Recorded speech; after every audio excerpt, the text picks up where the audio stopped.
Welcome to the Three Martini Lunch. Grab a stool next to Greg Columbus of Radio America and Jim Garrity of National Review. Three Martinis coming up. So glad you could join us for the Tuesday edition of the Three Martini Lunch. We have good, bad, and crazy martinis for conservatives today. All of it brought to you by the Bradley Foundation and its Conceived in Liberty Bradley Speakers Series.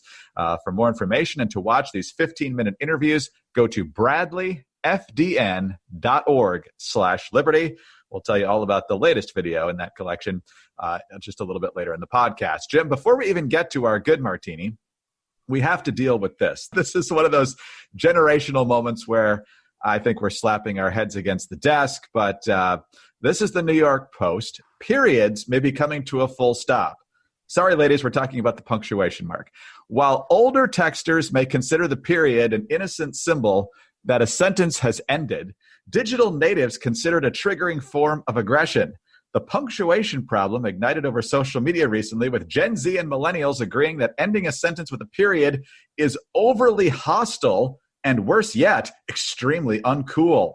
Quote, only old people or troubled souls put periods at the end of every sentence, wrote digital culture journalist Victoria Turk. The thing is, she says, in a messaging conversation, a period is simply not necessary. It's clear when you've finished your thought already, so what function does the period fulfill?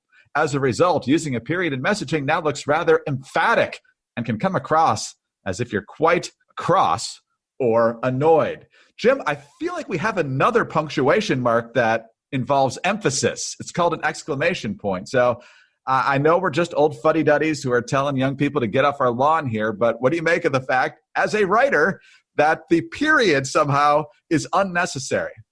What the hell? Question mark. This is ridiculous! Exclamation point. You know, it just leaves me, I can't even find the words, Greg, ellipses. You know, I had a hard enough time with E.E. Cummings and bell hooks just deciding, I don't believe in capital letters anymore. I'm not going to do it. I have a hard enough time with our president who writes tweets saying, you know what, that word is really important. I'm going to capitalize it. Maybe it's his German heritage and the habit of capitalizing nouns or something.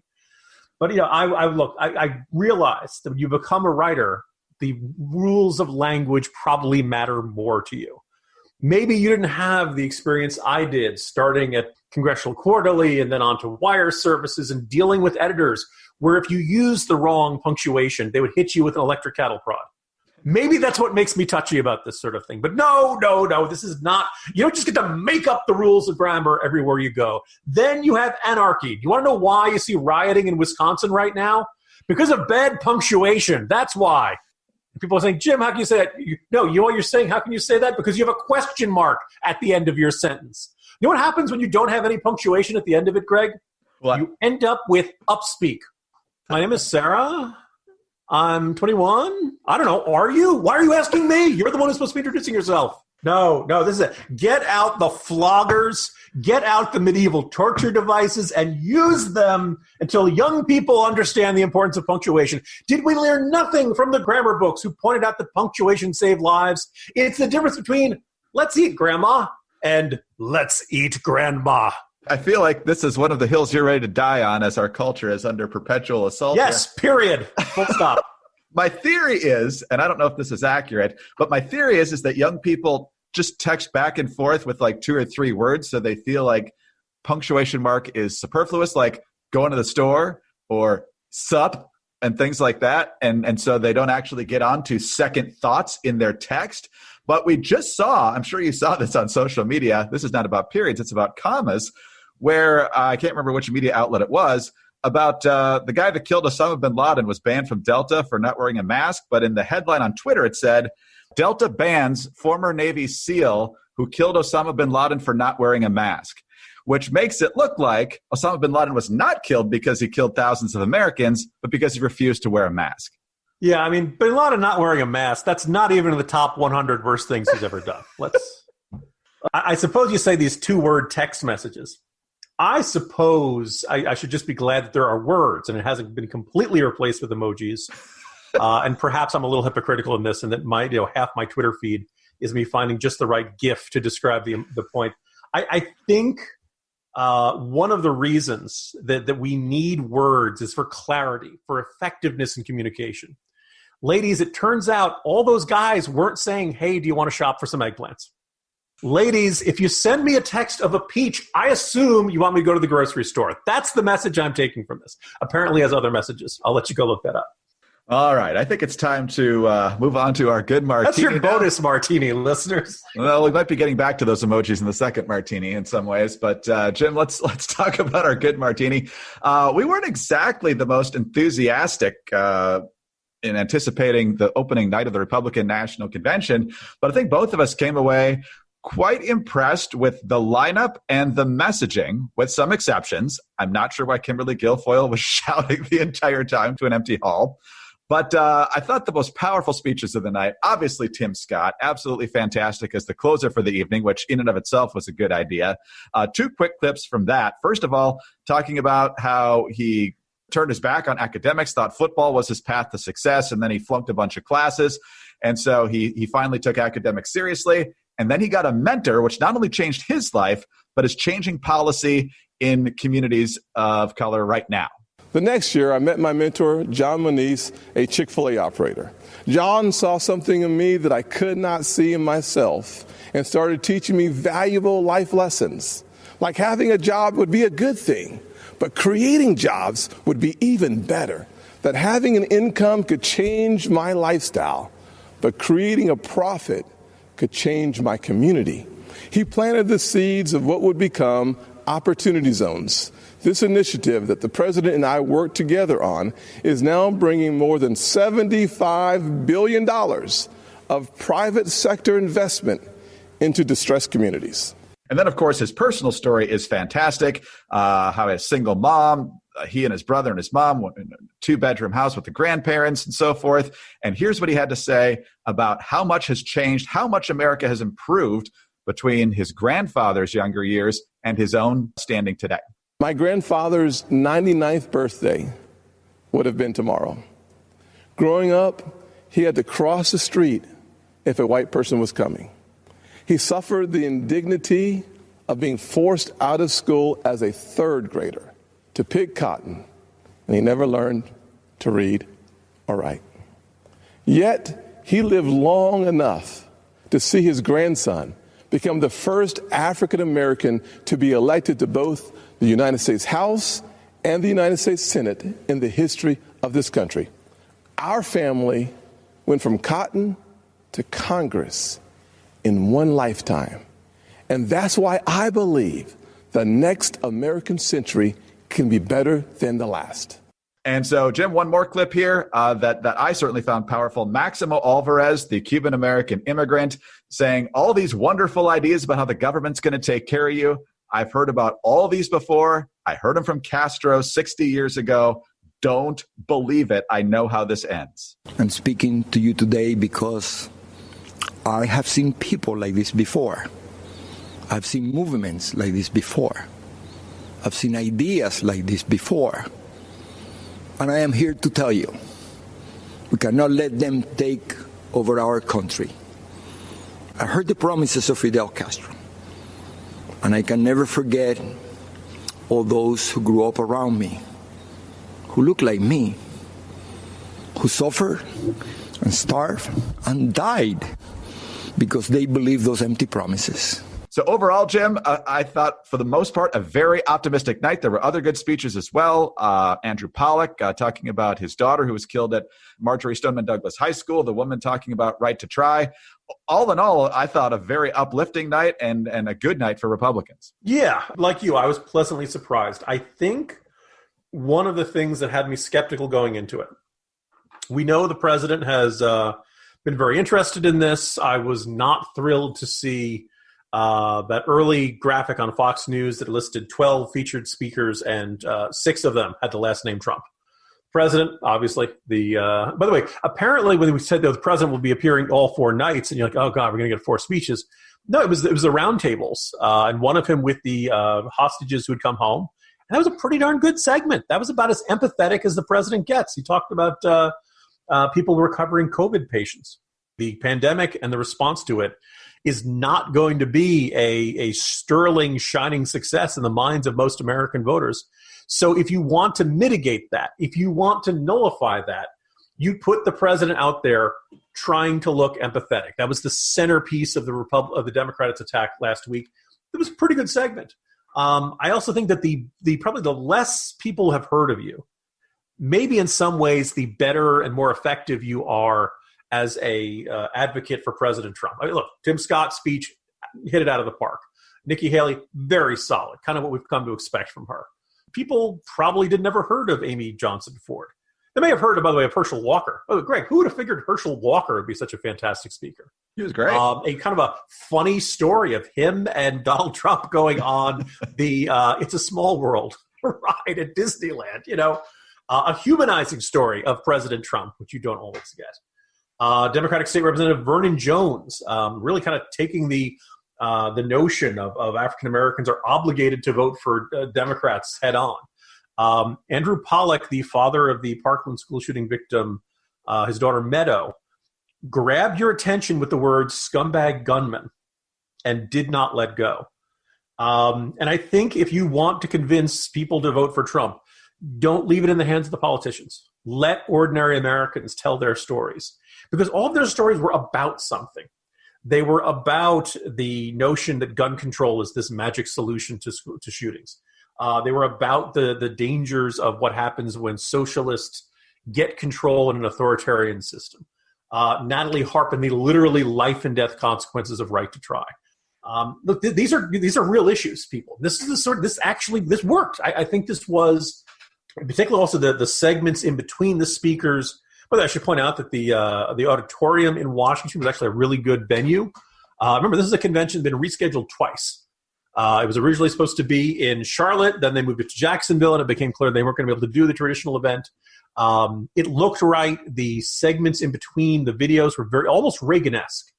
And here's the thing: when you take snippets of Trump and images of flyovers and images of him hugging disabled vets and little kids and waving flag, it works. It makes for good. I'll be really interested to see what the ratings are.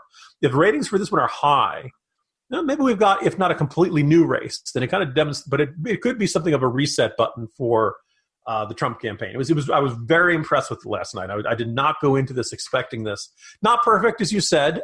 Someone could have and should have said to Kimberly Guilfoyle that she had a microphone and that the viewers at home could hear her, so she did not need to shout every word.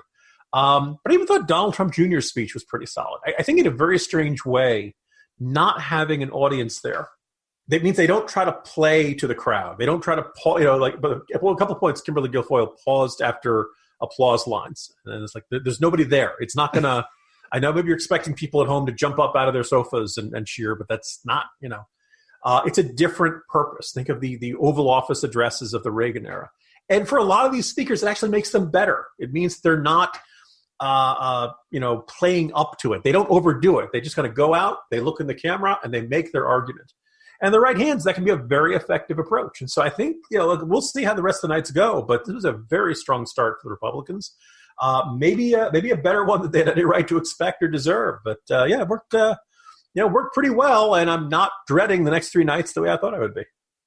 Well, let's hope it continues with this approach, because I agree it was very effective. And I think the contrast with the Democrats was fantastic. The whole Democratic convention, other than slamming Trump, was this is what the government's going to do for you if you put us into power. Whereas everybody from Andrew Pollack talking about guns to right to try to Tim Scott and opportunity zones and Nikki Haley's speech and on and on and on was, look, America is the land of opportunity, and freedom is the fuel of that opportunity. And if government can get regulations and taxes and other things out of the way, there's no limit to what you can do. The messages could not have been in stronger contrast, and I hope that the freedom message still resonates strongly. Speaking of freedom, Jim, I thought another area that was very effective last night in the Republican message was condemning the violence in American cities, which Democrats refuse to do. It would be very easy to condemn the violence while supporting police reforms, if that's what they chose to do. But no, they either pretend it's not happening or they essentially condone it. And the Republicans called them out on it last night, and I think that could be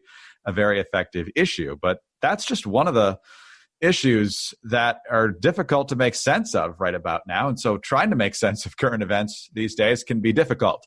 And Conceived in Liberty, the Bradley Speaker Series, is a new video series that offers meaningful perspectives through engaging 15-minute interviews. Just 15 minutes. They're real quick, but they really help you understand what's going on these days. You can visit bradleyfdn.org/liberty to watch the most recent episode featuring acclaimed historian Dr. Alan Gelzo. Dr. Gelzo is a senior research scholar in the Humanities Council and director of initiatives on politics and statesmanship in the James Madison program at Princeton University. He's also a visiting fellow at the Heritage Foundation and a 2018 Bradley Prize winner.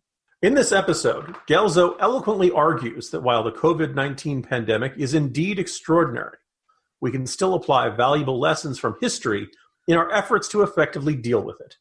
A leading scholar on Abraham Lincoln and the Civil War, Gelzo also shares his perspective on American exceptionalism, leadership during this crisis, and the importance of getting history right. For Americans, he states, all that we have is our history. So that's Bradley with an L-E-Y at the end, bradleyfdn.org/liberty to watch the video. New episodes will debut weekly, so come back often and subscribe to their YouTube channel to be notified whenever a new one is posted. Again, bradleyfdn.org/liberty. Speaking of liberty, Jim, let's go to our bad martini. Liberty University, of course, founded, at least co-founded, I believe, in the early 1970s by the Reverend Jerry Falwell Sr. Jerry Falwell Sr. is certainly a prominent figure in evangelical circles as we were growing up and all the way till his passing, I believe, in 2007. He was also a key figure in establishing the moral majority, which brought evangelical Christians much more into the political realm right around the 1980 election.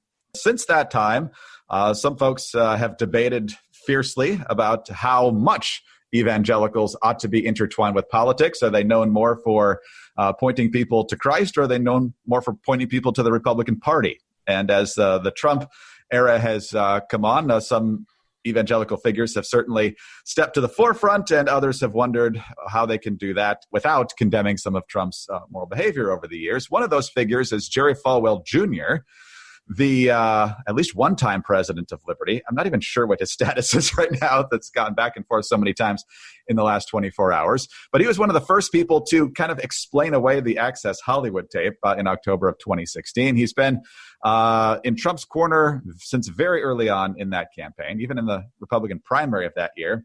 Over time, the alumni, the students at Liberty have grown disgruntled with Jerry Falwell Jr. He became less and less popular. And then not too long ago, I guess a few weeks ago, came that picture of him on the yacht with the young lady who's not his wife with their pants undone. And that led to him taking a leave of absence or being suspended as president of Liberty. Well, yesterday, Reuters comes out with the story that Falwell, his wife, and a Florida pool boy, not making this up, got involved a number of years ago, and it ultimately ended up with a series of rendezvous where the pool boy and Mrs. Falwell got together, euphemistically, while Jerry Falwell Jr. watched from the corner. So, Jim... they got to know each other biblically. Yes. Then he allegedly resigned, then he took it back, then maybe he did resign. Either way, he should be utterly fired from Liberty University. Should have happened a long time ago, given his conduct in a number of different ways. Jim, it's obviously very distressing because he's someone, despite his obvious questionable ethics over the last several years here, is someone who's closely associated with conservatism in some ways and also evangelical Christianity, which matters much more to me than the status of the Republican Party. And so obviously it's a major hit. There's accurate cries of deep hypocrisy here. And so they're going to get run through the ringer, and we'll see what the ultimate consequences of that. But what do you make of the sordid saga of Jerry Falwell Jr. and his wife? You talked about it a lot in the Jolt today about how, you know, anybody who grew up in the 80s knows that this is not necessarily unheard of in televangelist circles and so forth. So what's the fallout here of Falwell? Yeah, sordid saga is exactly the right words there, Greg, and I can't bear to watch. I don't even need to make the punchline. Every listener just inserted the punchline themselves. That's why I love this show. It's funny because if I'm only a picture like a year ago, and some Hollywood scriptwriter is pitching some movie or TV show, And it's about a prominent evangelical leader, and he's having an affair, and the whole thing's consensual with the pool boy, and it involves all the other sordid stuff. And do you think like the studio head would look at this and say, it's kind of a little cliche, don't you think? A little on the nose with the pool boy, really, and then having him do that, and then having a particular, ugly, X-rated slur turned into the favorite accusation of the supporters of the president. This guy, really, that's a little too, a little too on the nose, a little cliched. We've seen this story before. And I mentioned this, the joke, if you'd seen Jim and Tammy Faye Baker and was it Jimmy Swaggart with the "I've sinned against you, my Lord," and all, yes. Who's the not Braggart, that was his name, the one who turned out to be gay, and everyone was like, "Who can't?" Oh, okay, Ted Haggard. Ted Haggard. There we go. Most people, the idea of an evangelical leader on TV a lot getting caught in a sex scandal doesn't exactly seem shocking to us. And, I don't think it necessarily means that people who are in this position are necessarily worse human beings. I think it just tells you that the temptations, whether it's of the flesh or temptations to material wealth and success, this belief that you are immune from following God's word, doing the right thing, or that there are exceptions for you, that you don't really have to because you're special. Well, look, the more money, the more wealth, the more power, the more people you have around you who are treating you like you're a gift from God, guess what? I think that temptation doesn't go away, and it probably even becomes harder to resist. Because, some people say when you talk about wind power, some people talk about solar power. Greg, I think the world's most abundant renewable resource is the human capacity for self-justification. We can always find some excuse. Well, it's not really that bad because I do this other good thing that makes it okay. So I wasn't shocked by this. And I think probably the most interesting and intriguing and maybe even disturbing wrinkle is the stories that came out about Roger Cohen and the idea that maybe Cohen the fixer had something to do with this, and Jerry Falwell Jr. had come out and endorsed Trump back a couple of years ago. The wrinkle in this thing is that Jerry Falwell Jr. has never seemed reluctant in his endorsement of Donald Trump. He seemed pretty enthusiastic and full-throated since the word go. So I don't buy this idea that he was somehow blackmailed. Look, this guy doesn't. He's no role model. He's not lived up to his values and standards in a whole bunch of different ways. So I don't really get why Liberty University would not want to say, you know what? Thanks for everything you've done. We know you got a famous name. You're probably great with the fundraising, but it's time to move on. And it sounds like as of this morning he's out. But then again, in the last 24 hours, it's gone in and out, in and out. Insert your own off-color punchline here. Well, I got to think he's looking for some sort of massive golden parachute to get out of there. That's probably why they're... Because if there's anything the Bible tells us, it's the massive golden parachutes. It's really what Jesus was all about, right? Well, he's looking for a really large needle to get through. He's playing to his role all the way to the end here, it looks like. And the thing is, you said it, Jim. People get put up on pedestals. We talk about it with politicians all the time. Don't make them your heroes. Don't worship them. They're just people that we hire. The same is true for college presidents. And it's even true with people who should be focused on keeping clean moral character. But it's discouraging when it happens. And then the cries of hypocrisy take on a new level of credence with a lot of different people. All I would say is, though, that, this news appears to be true. God hasn't changed. Christ hasn't changed. The Bible hasn't changed. So those things remain true. All right, let's talk about our crazy martini now, Jim. And let's move on to Nancy Pelosi. Taking a page out of, I guess it was Barack Obama, maybe in the 2010 midterms when he said it's time to punish our enemies. Nancy Pelosi has decided that Republicans are trying to steal the election. And therefore, she has decided that they are domestic enemies. Two quick clips here. It's essentially the same clip. But first of all, she talks about how she has to fight the Republicans or else she'd be violating her congressional oath. We take an oath to protect and defend the Constitution from all enemies, foreign and domestic. And sadly, the domestic enemies to our voting system and our honoring our Constitution are right at 1600 Pennsylvania Avenue with their allies in the Congress of the United States. And here's how she works up to calling them enemies of the state. Let's just get out there, mobilize, organize, and not let the president deter anybody from voting. And again, support the postal system, which is election central. They're doing everything they can, suppress the vote with your actions, scare people, intimidate by saying law enforcement will be there, diminish the role of the postal system in all of this. It's really actually shameful. Enemies of the state. Jim, as we all know, Enemy of the State is a Gene Hackman movie where he co-stars with Will Smith, and the government is after them and so forth. So Nancy Pelosi, I don't know if she's just trying to do some RNC counter-programming here, but this is obviously beyond the pale. And of course, if a Republican had said the same about Barack Obama, and I guess some probably did, the media backlash would have been outrageous. And of course, the MSNBC host in this case is just kind of nodding along. Yeah, it doesn't even jump out to them as unusual or inappropriate language. You know, look, it's okay to be really angry at the opposing political party. It's okay to say, I really don't like those people. I think their policies are going to take us in the wrong direction. I think their entire idea of the conception of the country, what it stands for, what we're supposed to be, are wrong. You can get mad at them, right? But you probably don't want to succumb down into hate. And you just look like when they hear enemies, I've never been comfortable with that language in politics, in part because Al-Qaeda is our enemy. ISIS is our enemy. People who want to kill us are our enemies. Idiot politicians are not our enemies. They can be our opponents. They are people we want to beat at the ballot box, but they are not necessarily a malevolent and evil force, and we should not mistake our political opponents for those who we are in a life and death struggle with. This is not that far from her past rhetoric on this. And I don't quite get how you can lament the anger and tensions and rage in our politics and then say the problem is our enemy, the opposing party, which is an enemy of the state. Like, enemy of the state means hostile foreign countries and terrorists. That doesn't just mean somebody who says things we don't like. If you want to say Antifa starting arson, that's a little closer. People who wants to overthrow the government, that's a little closer to enemy of the state if you want to do that.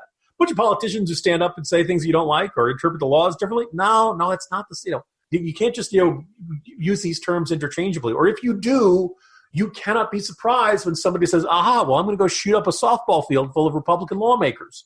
Because I've been hearing from Nancy Pelosi that these are the enemies of the state. They're not really bad people. They're not really wrong. They're not really political opponents. No, they are enemies, right? It's deeply frustrating, but then both sides have done enough to convince their followers that if their side loses the election, the other side had to cheat. It has to have been stolen. It has to have been shenanigans at the ballot box. But the problem is, you hear a lot of grief and aggravation sent Trump's way when he goes off on these rants. And he deserves it. He shouldn't be saying these things. But when the Democrats say, when Jamie Lee Curtis saw a postal truck being taken away by a guy in a red hat, people buy into this stuff. And they get into this fury, this belief that any Trump, look, I don't think Trump's likely to win, but if he does, I have no reason to think that it would happen that way. I can see a scenario where a whole bunch of Americans look at what the Democrats are offering and say, I don't want to do this. It's pretty much what happened last time around. It can happen. But the Democrats are so wedded to this idea that the only legitimate outcome is their victory, that they're doing the exact same undermining of public faith in elections that they accuse the Republicans of doing. And they're so wrapped up in their own ever-ending supernova of a sun-level rage at the opposition, they cannot recognize what they're doing to the rest of the country and how they are contributing to this toxic and nasty atmosphere that anybody with half a brain is like, I don't want to go anywhere near politics because everybody's always angry and screaming at each other. And they always seem like they're on the verge of having a nervous breakdown and throwing punches at each other. All right, Jim, tonight is Tuesday night at the Republican National Convention, of course. We've got Nick Sandmann. It'll be interesting to see if CNN carries that part of it. The bigger names are going to be Rand Paul, Mike Pompeo, and Melania Trump, which means that, of course, we're going to have 24 hours of Rose Garden Twitter fights following her address from the Rose Garden today. Are you ready for this? Greg, can you believe that Melania Trump took away all the blooming tulips? Where are all the August tulips? I can't find them anywhere, inside or outside the White House. Because tulips don't bloom in August. Tuesday night is traditionally the weakest night. You get to the excitement of the opening. The Wednesday night usually features the vice president or the vice presidential nominee. And then Thursday night is the grand finale with the president or the presidential nominee. but we'll see what happens. It should be, like I said, I was impressed last night. We'll see how it goes tonight. My only last closing piece of advice for listeners, I learned this, everyone on Twitter told me this at the same time. If you want to watch it on C-SPAN. You get all the programming directly. It was a very odd phenomenon last night. And most people think of Fox News as being very aligned with Republicans. You hear Democrats calling it state-run television, yada, yada, yada. Well, Hannity kept talking over the speakers, in part because Sean Hannity wants to be on TV. Sean Hannity doesn't show up on TV. He's not, he doesn't feel like he's doing his job. The Republican National Committee and Republicans wanted the speakers to be it, and you had this rare situation in which the interests of Sean Hannity and the other talking head hosts of all the cable networks and the interests of the party were completely diametrically opposed. And I saw a whole bunch of people on my timeline on Twitter who are like, why do I have to change a channel from Fox News if I want to watch what people are actually saying at the convention? At one point, Steve Scalise was talking about getting shot by a radical Bernie Sanders supporter, and no cable channel was covering it. And it was in the first hour, so the networks hadn't tuned in yet. Only on C-SPAN was that part on there. Do you know what I suspect is going on, Greg? What? So here's the traditional convention. You've got 3 hours of non-prime time, but let's say cable news, and 1 hour in the regular network news. And you have a speech, and then you have one of those happy videos of, our president believes the children of the future. Teach them well and let them lead, that kind of stuff. And usually that's when the pundit roundtable pops in and talks about what they just saw somebody say. And now at this one, there really isn't much of that. There's less of that because the videos are like the main show. They're not the filler in between the speakers. So now all of a sudden you've got, the cable news networks are used to having these little breaks where you can say, okay, let's come in and have our pundits argue about what they saw. And they can't do that because the show is still going on. Anyway, the end result, turn to C-SPAN, people. That's what everybody was yelling at me last night to do. Exactly right. CNN cut to its panel after Trump had the roundtable with the COVID survivors, and they threw it to Dana Bash, and her first line was, "Nobody was wearing a mask." And I'm thinking, everybody gets tested before going into the White House. Also, didn't they all just recover from COVID? Yes. I know the debate about how much immunity you got afterwards, but if it's only been a couple of weeks or months, they're probably going to be fine. Probably going to be okay. Yeah. So, Jim, let's put a period on this podcast, and we'll see you tomorrow. See you tomorrow, Greg. Jim Garrity, National Review. I'm Greg Corombos. Thanks very much for being with us today. Don't forget about the Conceived in Liberty Bradley Speaker Series. You can watch those 15-minute videos at bradleyfdn.org/liberty. Please subscribe to the 3 Martini Lunch. We'd love to have a kind review and a 5-star rating from you. Get us on those home devices. All you have to say is play 3 Martini Lunch podcast. And please join us Wednesday for the next 3 Martini Lunch.